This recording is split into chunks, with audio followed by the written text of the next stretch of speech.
Le, ce qui m'intéresse beaucoup aux enfants en bas âge, euh, et comment ils fonctionnent quand ils rencontrent la langue.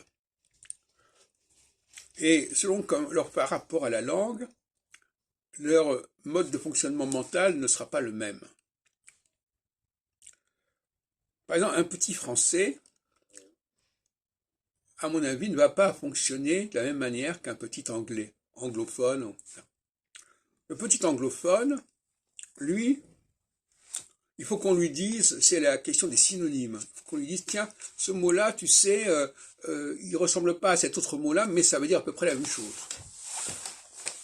Donc il ne peut pas trouver par lui-même, ça ne s'invente pas.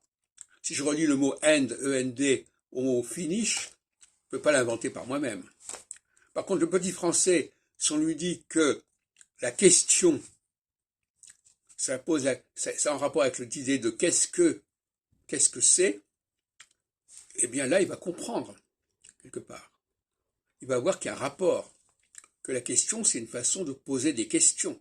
Et poser des questions, c'est dire qu'est-ce que c'est, est-ce que c'est. Donc, là, le petit français, il va pouvoir trouver par lui-même. Je n'ai pas besoin d'expliquer à un petit français qu'il y a un rapport entre question et qu'est-ce que c'est. Il doit être capable de trouver par lui-même. Ça s'invente, ça se retrouve. Il aura un effort intellectuel plus important pour faire la connexion, puisqu'on ne va pas le lui dire, il va le trouver par lui-même.